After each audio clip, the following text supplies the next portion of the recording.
بسم اللہ الرحمن الرحیم وما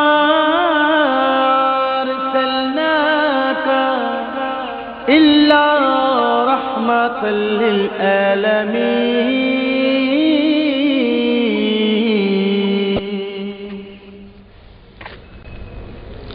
السلام علیکم ورحمۃ اللہ۔ الحمد للہ رب العالمین، والصلاة والسلام علی امام الانبیاء والمرسلین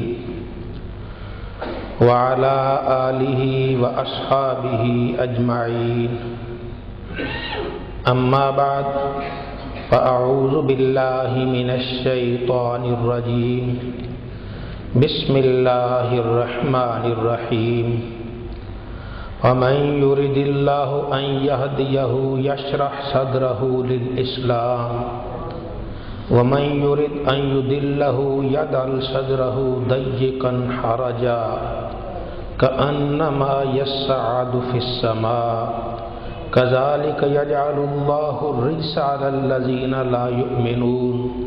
صدق اللہ مولانا العظیم۔ محبت، عقیدت، الفت اور پیار سے درود پاک۔ صلاۃ والسلام علیک یا سیدی یا رسول اللہ وعلی آلک واصحابک یا حبیب اللہ۔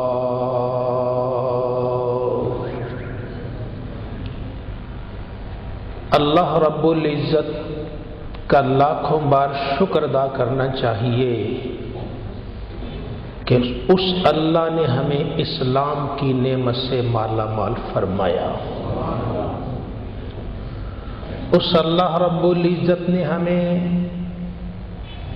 دین حق پر چلنے کی توفیق عطا فرمائی، اور اللہ رب العزت کا لامحدود شکر ہے کہ اس نے ہم سب کو نبی عربی صلی اللہ علیہ وآلہ وسلم کی امت میں پیدا فرمایا۔ اب قرآن کریم کی ایک آیت، اسے ملاحظہ فرمائیے، اس کی تلاوت کیجئے، سنیے۔ اللہ رب العزت ارشاد فرماتا ہے، وَمَن يُرِدِ اللَّهُ أَن يَهْدِيَهُ يَشْرَحْ صَدْرَهُ لِلْإِسْلَامِ۔ جس خوش نصیب، خوش بخت کے لیے اللہ ارادہ فرماتا ہے کہ وہ اسے ہدایت دے،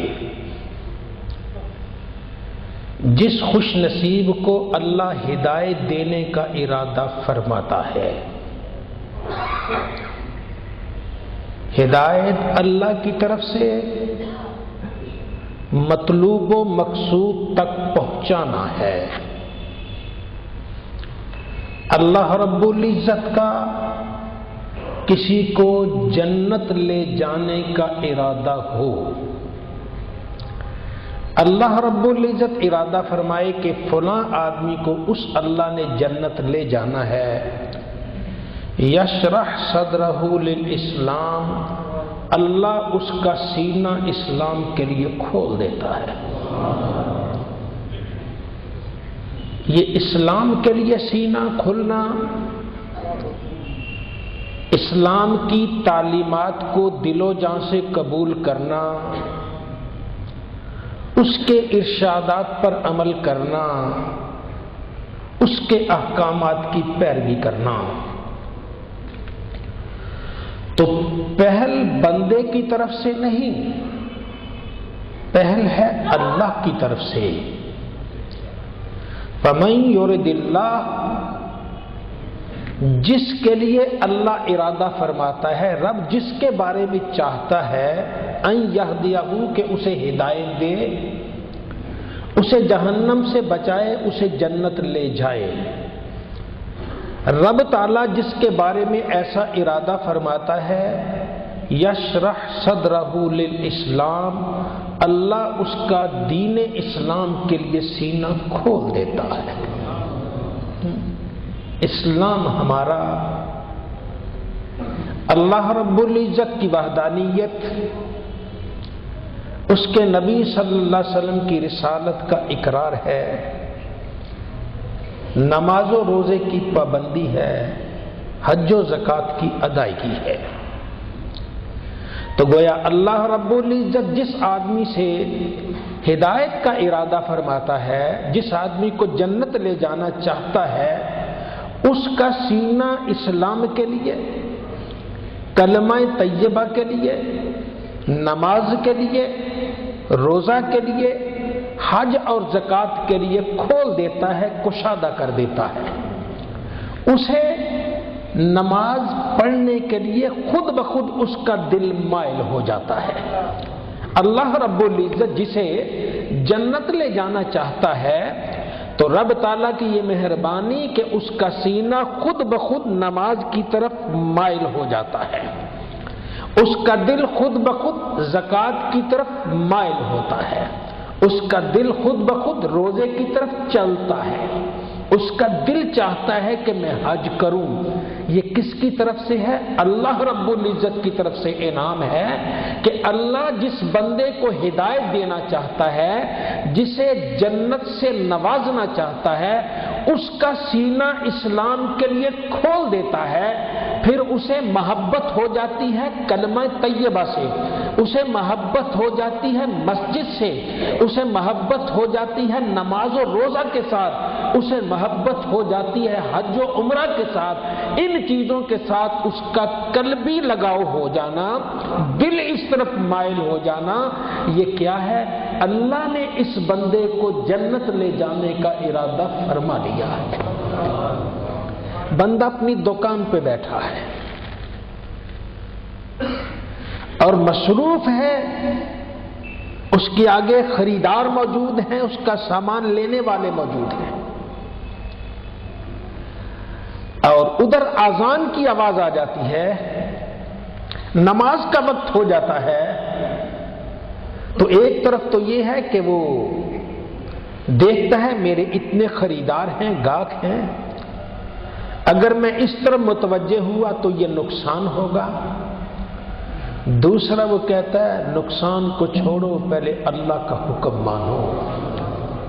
اگر دل اس طرف چلا جائے کہ اللہ کا حکم ماننا ہے، رب کے ارشاد پر عمل کرنا ہے، پانچوں وقت اللہ اکبر کہہ کے نماز پڑھ لینی ہے، تو پھر اس کا معنی یہ ہے کہ اللہ نے اسے جنت لے جانے کا ارادہ فرما لیا ہے۔ اور کئی ایسے ہیں فارغ بیٹھے ہیں، کوئی کام بھی نہیں ہے، نماز کا وقت آتا ہے چلا جاتا، پرواہ کوئی نہیں، نماز کے لیے کوئی بلائے تو بڑی دقت ہے، بڑی پریشانی ہوتی ہے۔ کئی ایسے آدمی آپ کو نظر آئیں گے کہ جو اس طرف نہیں آتے، تو یہ اللہ تعالیٰ انہیں ہدایت عطا فرمائے، لیکن اللہ فرماتا ہے کہ جس کے لیے اللہ یہ ارادہ کرتا ہے کہ اسے جنت لے جائے، تو رب تعالیٰ اس کے لیے اسلام کے لیے سینے کو کشادہ کر دیتا ہے، دل مائل ہو جاتا ہے، فوراً اس کی طرف لیتا ہے۔ وَمَن يُرِدْ أَن يُضِلَّهُ، اور جس کے لیے اللہ چاہتا ہے اسے گمراہ کر دے، جہنم کی وادی میں پھینک دے، اس کا کوئی پرسان حال نہ ہو، یجعل صدرہ ضیقا حرجا، اللہ اس کے سینے کو تنگ، بہت تنگ کر دیتا ہے، اس کا سینہ تنگ ہو جاتا ہے۔ کوئی اسے نیکی کی طرف بلائے، کہتا یار جاؤ تمہارا کام ہے، یہ مولویوں کا کام ہے، چھوڑو اس کو، وہ اس طرف نہیں آتا۔ اس طرف کیوں نہیں آتا؟ کہ اس کے اللہ نے ابھی اس کے لیے ارادہ نہیں فرمایا ہے۔ اللہ تعالیٰ جب ارادہ کرتا ہے کسی کے لیے ہدایت کا، جنت لے جانے کا، تو رب اسے صراط مستقیم پہ ڈال دیتا ہے، جنت جانے والی سیدھی سڑک پہ ڈال دیتا ہے۔ اور رب جسے جہنم لے جانا چاہے، پھر وہ کیا ہے؟ وہ اسے یہ مشکل رستہ نظر آتا ہے، اسے تو یوں ہے جیسے کسی پہاڑی پر چڑھ رہا، اوپر بھی کوئی چیز نہیں ہے، رستہ بھی نہیں ہے، پہاڑی پر چڑھنا آسان تو نہیں ہے نا، مشکل ہے، چڑھتے ہیں لوگ، مشکل ہے، سانس پھول جاتا ہے تو گویا نماز کے لیے آنا اسے یوں محسوس ہوتا ہے جیسے کسی پہاڑ پر چڑھ جانا ہے. اونچائی پہ جا کر اس انسان کو سانس لیتے دقت آتی ہے. جتنا اونچا چلے جائیں گے اتنا سانس لیتے دقت آتی ہے. اوپر آکسیجن کم ہے تو گویا جو اوپر چڑھتا ہے اوپر چڑھتے اسے سانس لیتے دقت آتی ہے. تو اللہ ارشاد فرماتا ہے رب جس کے لیے ہدایت کا ارادہ نہیں کرتا نا، جو ہے ہی بد نصیب، اسے یہ چیزیں ساری دقت والی محسوس ہوتی ہیں.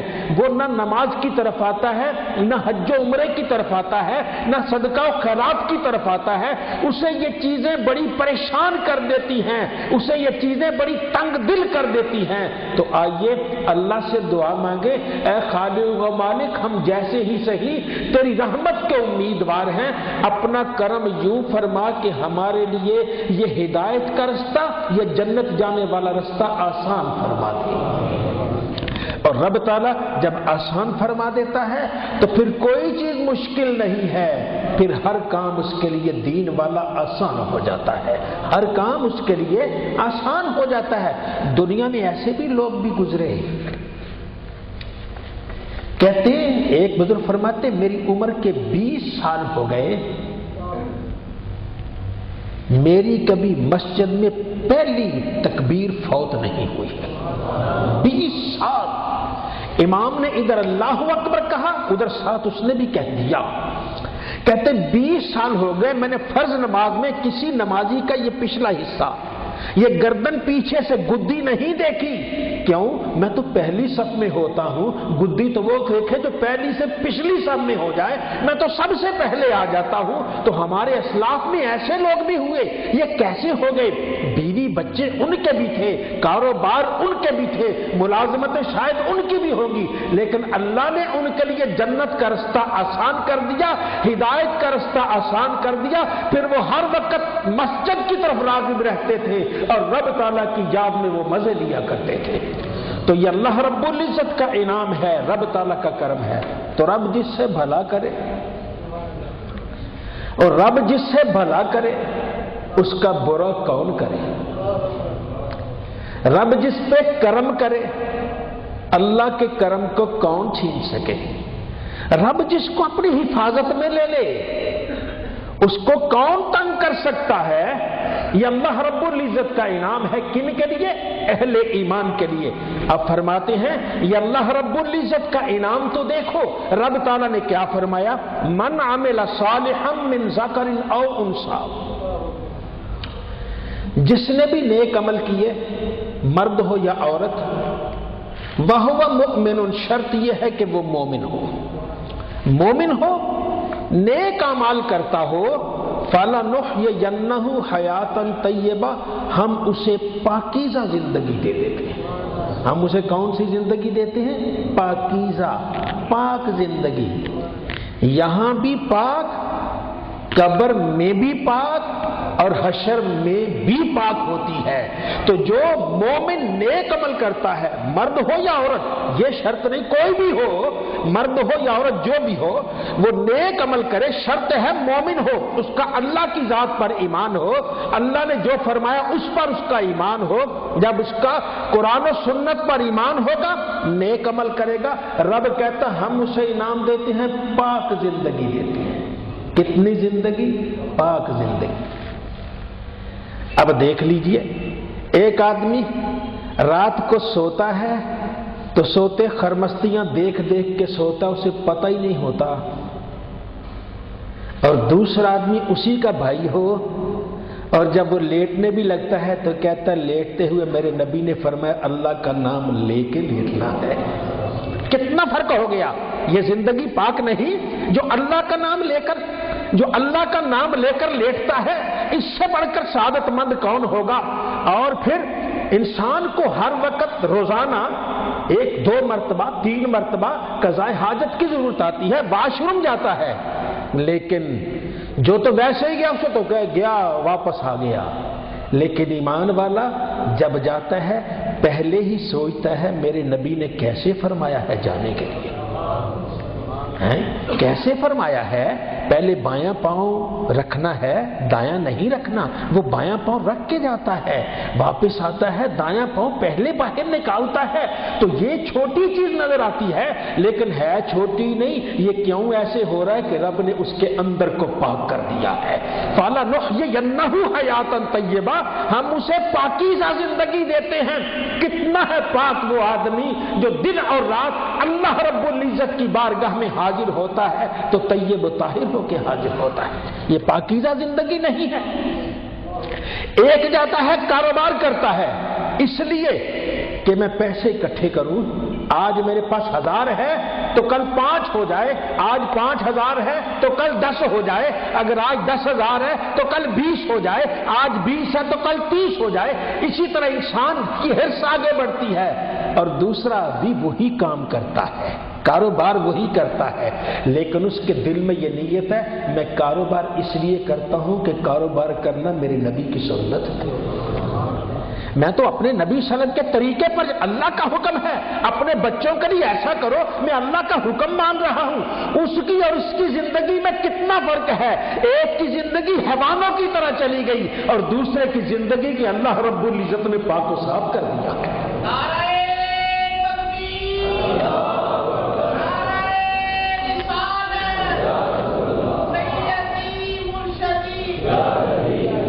اللہ رب العزت فرماتا ہے جو نیک عمل کرتا ہے، مرد ہو یا عورت، شرط ہے وہ مومن ہو، ہم اسے پاکیزہ زندگی دیتے ہیں، پاک زندگی ہے۔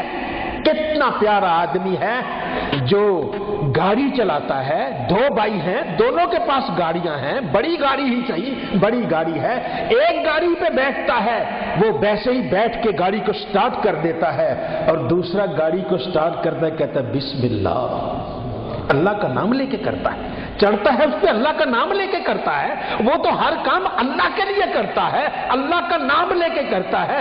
رب کہتا ہے تمہیں پتہ ہی نہیں چلا، میں نے تو اسے پاک کر دیا ہے، میں نے تو اسے پاک کر دیا ہے۔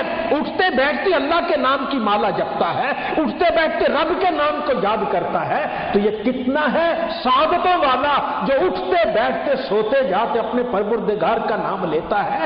ایک ہی جیسے دونوں ہیں، ایک ہی ماں باپ کے بیٹے ہیں، لیکن ایک کوئی اور کام کرتا ہے، دوسرا کوئی اور کرتا ہے۔ فرق اتنا ہے کہ ایک نے اللہ کو یاد نہیں کیا ہے، دوسرے نے اللہ کو یاد کیا ہے، اور جس نے اللہ کو یاد کیا اس نے کیوں اللہ کو یاد کیا؟ اس لیے اللہ کو یاد کیا کہ اللہ نے اس کے اندر کو پاک کر دیا ہے۔ تو اللہ ارشاد فرماتا ہے کہ جو نیک عمل کرتا ہے، مرد ہو یا عورت، ہم اس کو پاک زندگی دیتے ہیں۔ اور یہ دنیا میں تو ہو گیا، اور یہ قبر میں بھی اس کی زندگی پاک ہے، قبر میں اس کی زندگی پاک ہے۔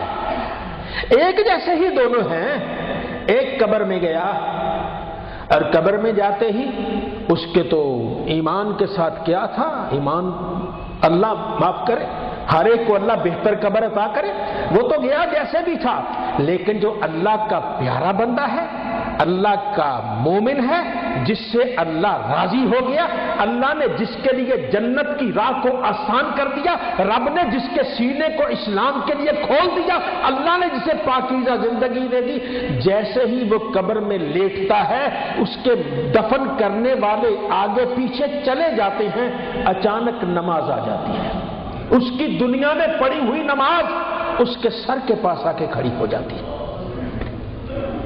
کیوں؟ اس لیے کہ کسی فرشتے کو بھی میں سر کی طرف سے نہیں آنے دوں گی، کوئی سے کوئی عذاب دہ نہیں ہو سکتا۔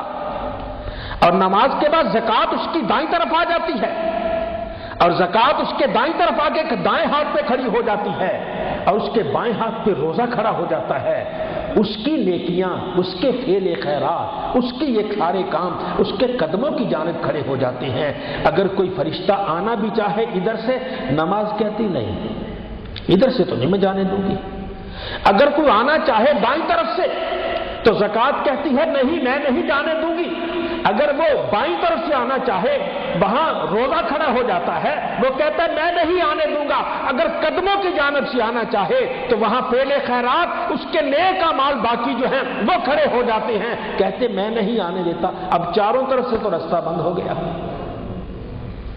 اب چاروں طرف سے جب رستہ بند ہو گیا تو پھر وہی فرشتے وہاں نڈال ہو کے پیچھے کہتے اچھا بھئی اللہ کے بندے آنے تو کوئی نہیں دے رہا، بس ہمیں اتنا بتا دے تیرا رب کون ہے۔ پوچھنا تو ہے نا انہوں نے، تو یہ اتنا بتا دے تیرا رب کون ہے۔ اسے کوئی گھبراہٹ نہیں، اسے کوئی پریشانی نہیں، اسے کوئی دکھ نہیں، بڑے آرام سے بیٹھے بیٹھے وہ کہتا ہے میرا رب اللہ ہے، میرا رب اللہ ہے۔ وہ قبر میں جواب دے دیتا ہے۔ یہ قبر میں جواب اس نے کیوں دیا کہ اللہ رب العزت نے اس کی قبر کی زندگی کو پاک کر دیا ہے۔ رب کہتا ہے جو نیک عمل کرتا ہے میں اس کی دنیا کی زندگی کو پاک کر دیتا ہوں، دنیا ہی نہیں اس کی قبر کی زندگی کو بھی پاک کر دیتا ہوں۔ ہمارے اسلاف میں ایسے کتنے افراد گزرے کہ لوگوں کا بیان ہے کہ رات جب ان کی قبر کے قریب سے گزرتے تو رات قرآن پاک کی تلاوت کی آواز آتی تھی۔ وہ کیوں آ گئی؟ بھئی مردے تو نہیں بولتے، قبر سے آواز کیسی آ گئی؟ قبر سے آواز اس لیے آئی ہے کہ اللہ رب العزت اس کا مددگار ہو گیا، رب نے اسے پاکیزہ زندگی دے دی ہے۔ اللہ جس کی زندگی کو پاکیزہ کر دے اس کی پاکیزگی کو کون چھین سکتا ہے؟ حجاج بن یوسف نے، ہمارے عالم تھے، بزرگ تھے، ان پہ غصہ آ گیا اس وقت کی وہ ظالمانہ حکومتیں تھیں، پھانسی پہ لٹکا دو، سر کاٹ دو۔ اب سر کٹا ہوا دڑ تو نیچے ہے، کٹا ہوا سر اوپر ہے اور اوپر لٹک رہا ہے، کسی کے ساتھ انہیں لٹکا دیا، لٹک رہا ہے اوپر، سر اوپر لٹک رہا ہے۔ اب ایسے ہوتا وہ سر لٹکتا تو اچانک اس نے دیکھا کہ یہ سر کدھر ہو رہا ہے، سر یہ منہ قبلے کی طرف ہو جاتا ہے، منہ قبلے کی طرف ہو جاتا ہے۔ اللہ نے پاک کر دیا، لوگوں نے تو اسے ذلیل و رسوا کرنا چاہا، اس نے تو سر تک کاٹ دیا، دھڑ کو نیچے گرا دیا، لیکن کٹا ہوا سر قبلے کی طرف ہو جاتا ہے۔ پھر وہ لاٹھی سے ایک آدمی مقرر کر دیا، اس کے سر کو، اس کے چہرے کو قبلے سے پھیر دو۔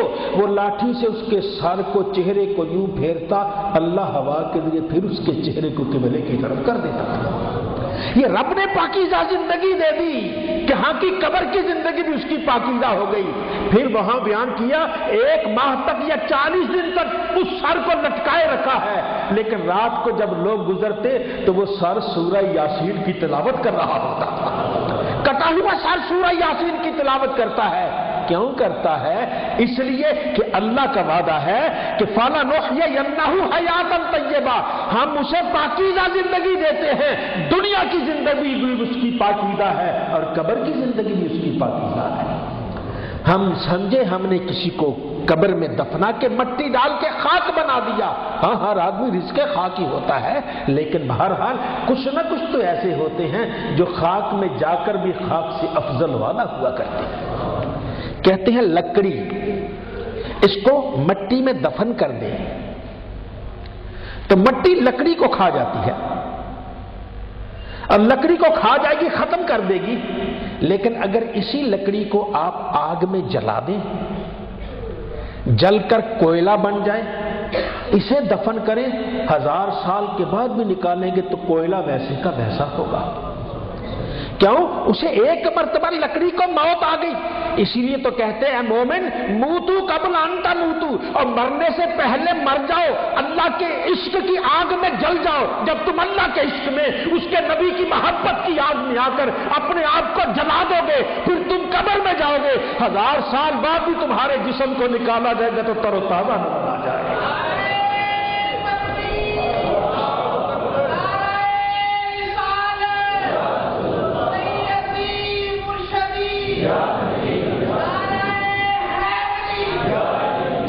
یہ عراق کی سرزمین میں دریا کے کنارے پر 2 صحابہ کرام مدفون تھے۔ دریا کا کٹاؤ شروع ہو گیا۔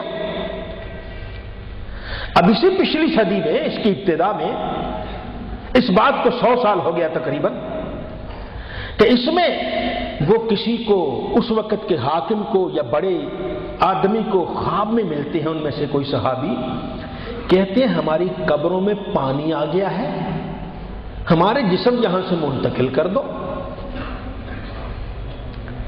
اب کسی قبر کو ہاتھ لگانا بھی تو دل گردے کا کام ہے نا. ہر آدمی تو قبر کو نہیں چھیڑتا، پتہ نہیں اندر کیا ہے.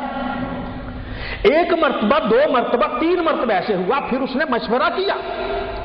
جو اس وقت کے مفتی اعظم تھے یا اس وقت کے قاضی القضات تھے یا جو حاکم تھے، انہوں نے مشورہ کیا.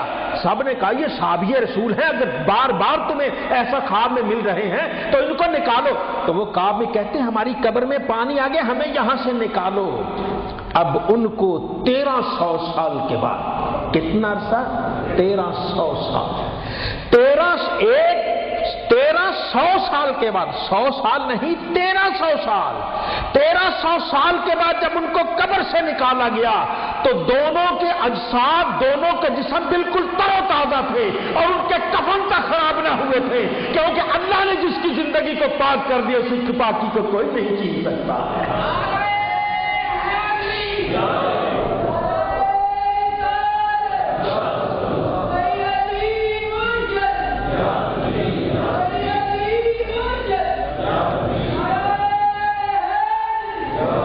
جب ان کی قبروں کو کھولا گیا 1300 سال کے بعد، اور ان میں سے صحابہ، ایک صحابی نے تو یوں آنکھیں کھولی تو آنکھوں سے نور اس وقت بھی نکل رہا تھا.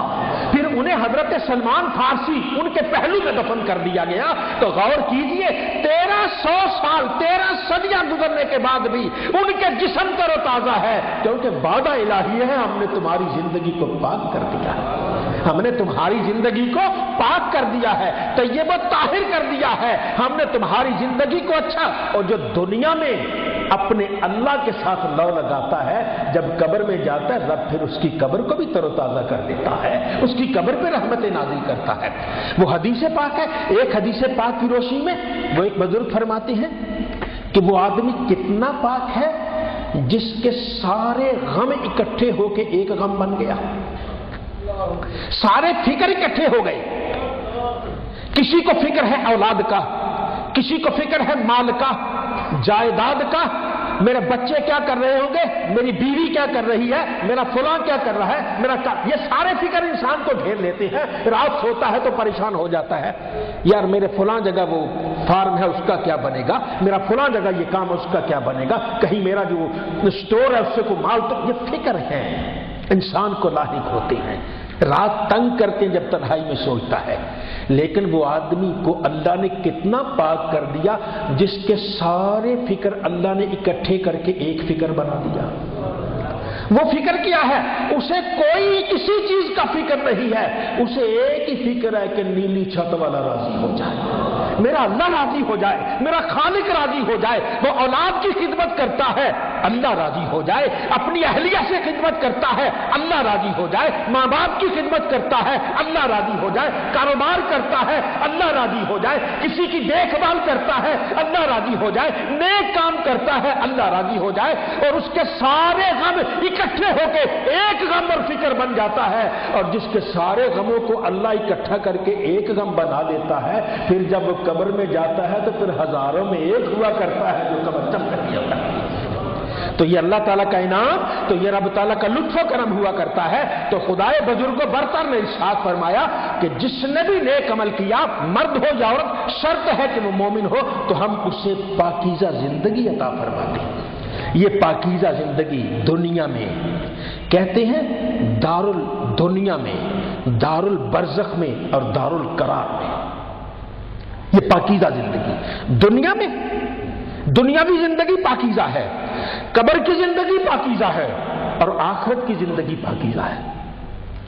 آخرت کی زندگی کے بھی پھر 2 مرحلے ہیں. ایک مرحلہ قیامت کا، جسے قیامت کا دن کہتے ہیں. ایک مرحلہ یہ ہے، اور پھر اس سے اگلا مرحلہ جو ہو جنت کا. قیامت کا دن پہ ہم جب اٹھیں گے قبروں سے تو پھر پہلے تو قبروں میں جائیں گے. قبروں میں سے آگے پھر اللہ تعالیٰ ہمیں ایک وقت مقررہ پر جب حضرت اسرافیل علیہ السلام سور پھونکیں گے، دنیا ہر چیز تباہ ہو جائے گی، ستارے بے نور ہو جائیں گے، یہ سورج، یہ چاند سب کچھ ٹکرا کے ختم ہو جائیں گے. پھر دوبارہ اللہ تعالیٰ حضرت اسرافیل کو حکم دے گا. کتنے عرصے کے بعد وہی جانتا ہے. پھر وہ سور پھونکیں گے، دوبارہ زندہ کر دیا جائے گا. ہر ایک کو دوبارہ زندہ کیا جائے گا. جب دوبارہ زندہ ہوں گے اب اللہ سب کو میدان حشر میں محشر میں لے جائے گا, اکٹھے ہو جائیں گے سارے. ایک ہی کھلا میدان ہے, کھلا میدان, ایک ہی کھلا میدان ہے. ہم سب آ جائیں گے, ہم بھی ہوں گے, ہمارے باپ دادا بھی ہوں گے, پردادا بھی ہوں گے, 100 سال 1000 سال پہلے 20,000 سال پہلے والے بھی ہوں گے. اگر قیامت پتہ نہیں کب آئے گی, 100 سال 1000 سال بعد لوگ جو آنے والے ہیں وہ بھی سارے کے سارے اٹھ جائیں گے. ہماری اگلی نسلیں, پچھلی نسلیں ساری کی ساری اللہ اکٹھی کر دے گا. اور وہ عرصہ کتنا ہے؟ 50,000 سال کا. کتنا عرصہ جی؟ 50,000 سال. اب اس میں بھی ہمارے اسلاف فرماتے ہیں کہ پہلے 25,000 سال تو اللہ کسی سے پوچھے گا ہی نہیں. سورج ہوگا, پیاس ہے, شدت ہے, مارے مارے پھرتے ہیں, پہلے 25,000 سال پوچھے گئے, آدھا دن گزر جائے گا. پھر 25,000 سال کے بعد شفاعت کا سلسلہ شروع ہوگا. نبی کریم صلی اللہ علیہ وسلم شفاعت کریں گے, دیگر انبیاء کرام کریں گے, رسولان اعظام کریں گے, پھر صالحین کریں گے, نیک کریں گے, ماں باپ کریں گے, بیٹے کریں گے, پھر یہ شفاعت کا سلسلہ شروع ہو جائے گا. تو اتنا لمبا عرصہ 25,000 سال بھی, اور پورا عرصہ 50,000 سال کا, یہ اس دھوپ میں, اس شدت میں یہ رہنا مشکل کام ہے. مشکل کام بلکہ ہمارے لیے تو ہو ہی نہیں سکتا ہے. یہ اس دفعہ تو موسم ٹھنڈا ہے نا, یہ باہر دھوپ میں بیٹھے, ذرا سی تھوڑی سی تیز ہو جائے نا وہ باہر بیٹھے والے نہیں بیٹھ سکیں گے, اندر آ جائیں گے تو پنکھے چلا دیں گے. بھائی یہ تو ابھی دھوپ کچھ ہے ہی نہیں ہے, ابھی تو وہ جون جولائی کی دھوپ تو اس سے سخت ہے, تو میدان حشر کی دھوپ تو بڑی سخت ہوگی. اس میں 50,000 سال کھڑے ہونا ہے. تو اللہ جس کی پاکیزہ زندگی کرے گا اس پہ اللہ یہ انعام کرے گا کہ اس کو رب تعالیٰ اپنے عرش کے سائے میں بٹھا دے گا. آ جاؤ عرش کے سائے میں, پانی ٹھنڈا حوض کا, جو چاہتے ہو کھاؤ پیو, اور یہ تمہارے لیے ہے, ممبر بچھا دیے جائیں گے نور کے, بیٹھ جاؤ جہاں, صوفے لگا دیے جائیں گے, صوفوں پہ بیٹھ جائیں گے, ممبر پہ بیٹھ جائیں گے, اہل ایمان بیٹھ جائیں گے. اور یہ پورا 50,000 سال کا عرصہ وہاں گزرے گا. عرض کی یا رسول اللہ, یا نبی اللہ, 50,000 سال صوفے پہ بھی کیسے گزریں گے؟ ہم اپنے گھروں پہ صوفے پہ بیٹھے گھنٹہ 2 گھنٹے زیادہ بیٹھ سکتے ہیں. اگر ہمیں کہے نا کہ صوفہ آرام دے 24 گھنٹے اس پہ بیٹھو, ہم تو نہیں, بیٹھا نہیں جاتا, انسان ہے نا, نہیں بیٹھا, کبھی سوئے گا کبھی اٹھے گا, حرکت ہے. یہ سکون تو مردے میں ہے, انسان میں تو حرکت ہے, برداشت نہیں کر سکتا. یا رسول اللہ, یا نبی اللہ, وہ کیسے گزرے گا 50,000 سال کا عرصہ؟ اللہ بھی زندگی پاک کرتا ہے جن کی رب نے دنیا میں زندگی پاک کی, قبر میں زندگی پاک کی, اب حشر میں زندگی پاک کر رہا ہے. اللہ کے نبی نے ارشاد فرمایا, ایمان والوں کے لیے 50,000 سال ایسے گزر جائے گا جیسے فجر کی 2 رکعتیں ادا کی جاتی ہیں. فجر کی 2 رکعتیں کتنا ٹائم لگتا ہے بھائی؟ 10 منٹ. چلیں جی, کچھ زیادہ کرے گا تو کتنی کرے گا جی؟ 15 منٹ کر لے گا. چلیں جی, آپ حرم شریف میں ہیں جی, وہ لمبی قرات کریں گے جی, کتنی کر گے جی؟ آدھا گھنٹہ لگا گئے. تو آدھا گھنٹہ اگر ہم ہوں کہیں مزے سے کسی صوفے پہ بیٹھے ہوں, اپنے دوست و یار بھی ہوں, کوئی ایمان والے ہوں, آپس میں محبت کرتے, پانی پیتے, آدھا گھنٹہ تو ایسے ہی گزر جائے گا. تو ایمان والے کہ اللہ تعالیٰ اپنے عرش کے سائے میں جگہ دے گا اور عرش کے سائے میں بٹھائے گا, کہ اللہ نے ان کے لیے زندگی کو پاک کر دیا ہے. تو آئیے اللہ سے دعا مانگے, اے خالق و مالک, ہم تیرے عاجز بندے ہیں, تیری سختی, تیرا امتحان, تیری پکڑ کو ہم برداشت نہیں کر سکتے, ہم کمزور ہیں یا اللہ, گناہگار ہیں, غفلت شیار ہیں, لیکن تو تو رحیم و کریم ہے, تو تو بخشنے والا ہے, تو تو دینے والا ہے. تیری بارگاہ میں جھولی پھیلا کے عرض کرتے ہیں, اے کریم اللہ, ہماری جو ہو گیا ان خطاؤں کو معاف کر دے, آئندہ سے ہمیں نیکی کی توفیق دے دے. تو ہی دے گا تو کام بنے گا. جب ایسا کہیں گے انشاءاللہ زندگی بھر کی خطائیں ایک مرتبہ بھی کہنے سے اللہ تعالیٰ ساری معاف فرما دے گا. اللہ ہم سب کو نیکی کی توفیق عطا فرمائے.